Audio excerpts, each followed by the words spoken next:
Hello and welcome to the channel. If this is your first time here and you want to learn about the hammer, then welcome. If you are a returning visitor, then welcome back, and I hope this tutorial is helping you in your future hunts. My name is Wolf King Fist, and I'm a Twitch affiliate over on Twitch, and I'm also a hammer main in Monster Hunter Rise as well as Monster Hunter World. I used to main Charge Blade for most of the base game of World before I moved over to Hammer, and I've been using it ever since. Today's video will cover the basics of how to use Hammer if you are picking it up for the first time, or if you used Hammer before and you just want a refresher. Today I will be using one of my two characters that I made for Monster Hunter Rise, Wolf King Fist. Nice to meet you. Normally I would start off with my male character, but my community wanted me to make a female character for the first time, so I did do that. Hammer is one of the recurring 14 weapons in the Monster Hunter series. It may seem like a slow weapon, but don't let looks fool you. Hammer is a very fast weapon depending on how you use it, and does not encumber the user at all even while charging it. Most of the hammer's high points are that it has a high attack power. Attacks have a high stun damage to monster's head, but can also do exhaust damage to any other part of the body, as well as break parts of the body that is breakable. And it has two powerful silk bind skill attacks, Spin and Bludgeon and Impact Crater. Some skills that go best with Hammer would be the staples Crit Boost, Critical Eye, Affinity Slider, Airborne, Constitution, Marathon Runner, Attack Boost, Slugger, Heartbreaker, and in most cases, if you're not going for the head most of the time, Stamina Thief. Also, if you are going for the face, if you are in a group, be prepared for the monster to not focus on you most of the time. Even in most cases, when going solo, the monster may target your Palamute or Palico, so patience is a key feature when using the hammer.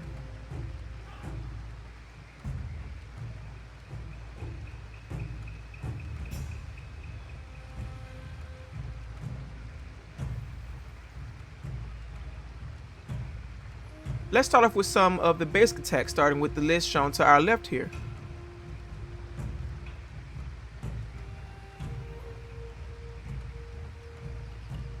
This is the main button selection that you'll use for Hammer. Starting off, we have the overhead smash by pressing the X button. While this attack may seem somewhat slow, it picks up speed if you repeat the same button twice more. Next up is Side Smash by pressing the A button. And that's it.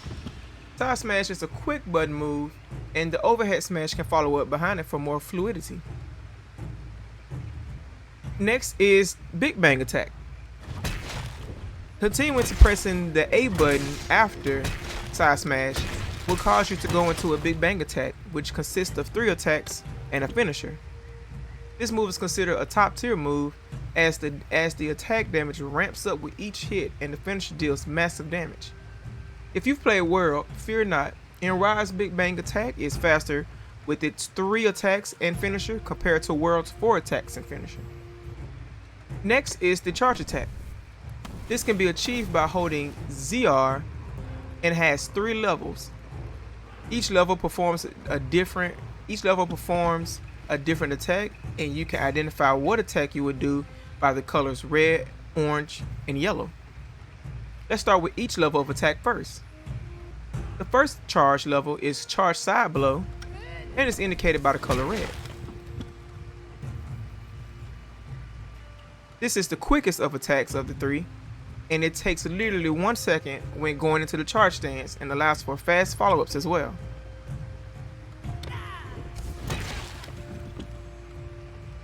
As a tip, when holding a direction, you can go in that direction when releasing ZR on the first charge.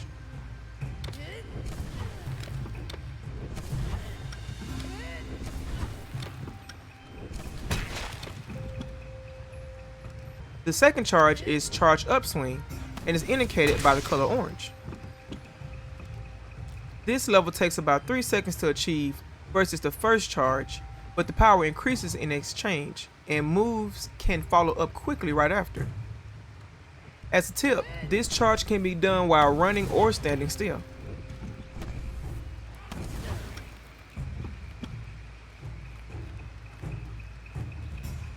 The third charge level is Charge Big Bang, and it's indicated by the color yellow. It takes about 4 to 5 seconds to achieve versus the other two charges. Again, it can take a moment to charge, but the power is even greater in exchange, plus an additional beginning hit if you manage to hit the monster. This move can also be classified as a combo ender, as pressing X or A will do nothing and ZR will put you back in the charge. You can also press B to do a dodge as well. Note, this move can only be done while standing still. Well, what happens if you do this while running, you ask? That's a good question. The third charge level then turns into Spinning Bludgeon, which adds a flurry of 6 spins that attack the monster relentlessly. Spinning Bludgeon also has its own branching path that you can use in the midst of spinning by pressing the X button. Note, when using this move, the first spin counts as 1. Do not start count after the first spin or you will be thrown off. First off, we have the spinning side smash, which can be achieved by pressing the X button immediately after the first spin.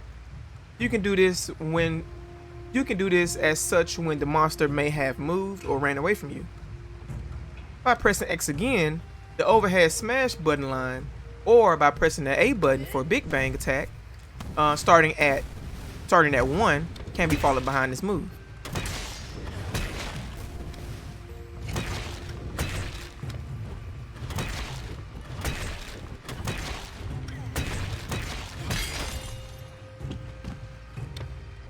On the second to third spin, we have the spinning follow-up when pressing X. And when pressing X again, you can do the overhead smash button line or Big Bang attack starting at 2 when pressing the A button. On the fourth to fifth spin, we have the spinning strong upswing when pressing X. Pressing X again after this move, however, will perform no second action. But if you haven't noticed the pattern by now, pressing A will perform Big Bang attack at 3 and then immediately go into a finisher. Besides the first spin, you can shortcut Big Bang attack on the second to third spin or the fourth to fifth spin. If you don't press X at any point during these spins, on the sixth spin will be a spinning swing as the swing pewters out. Next up is the new feature that Rise brings to the table, the charge switch. The charge switch is somewhat similar to Whirl when you charge your hammer before attacking, but you don't lose this charge when you are hit, roared at, or even sheathing your weapon. We'll go over charge switch strength first, since it has certain moves similar to Whirl. While in CSS, the first two charges are similar to charge side blow and charge upswing, as well as the timing for these two. But the color indicators are different this time around in charge switch strength. The first charge color is purple, while the second charge color is blue. Also, the blue charge color name changes to Charge Brutal Upswing. Although the attack doesn't change, it does, however, give you more distance versus Charge Upswing.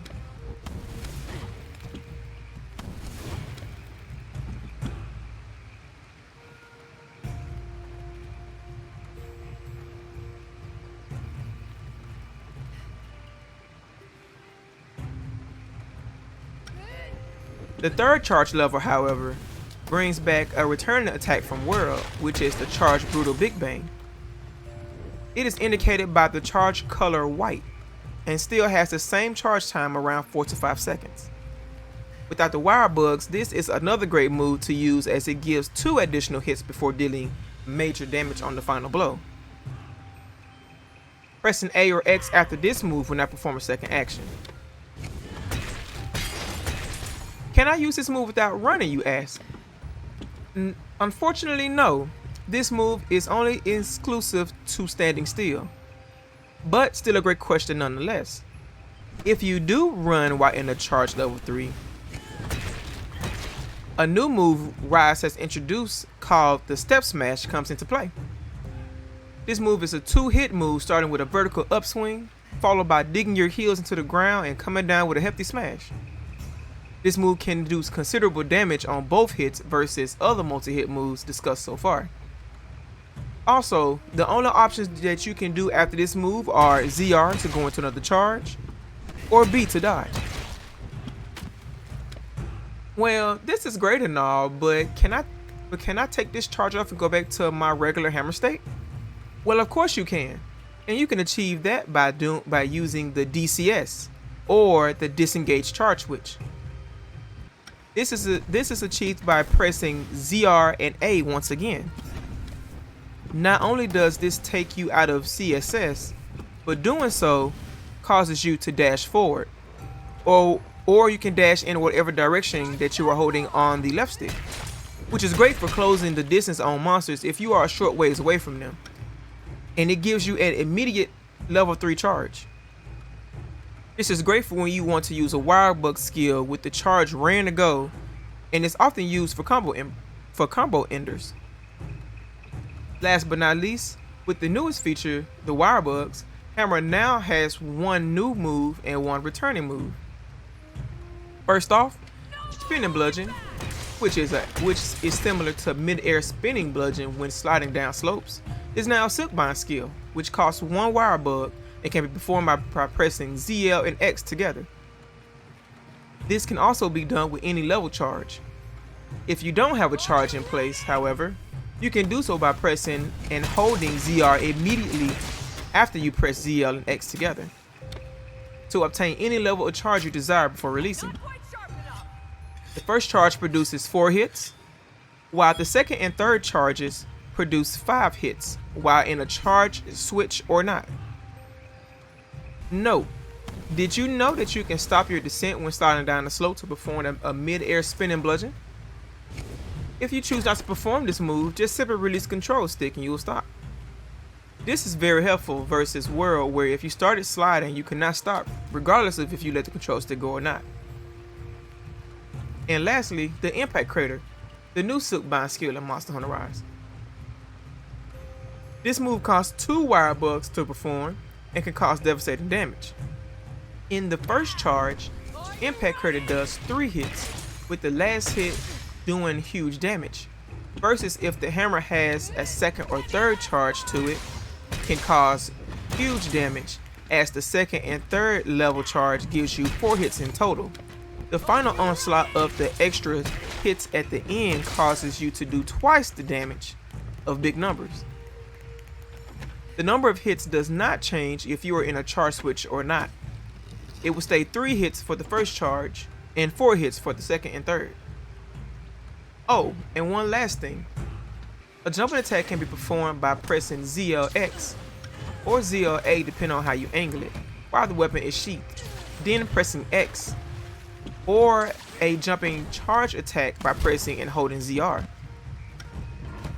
You can also press A to stop yourself in midair when you do ZLX or ZL and A, then press the B button in any direction of your choosing before pressing X or ZR.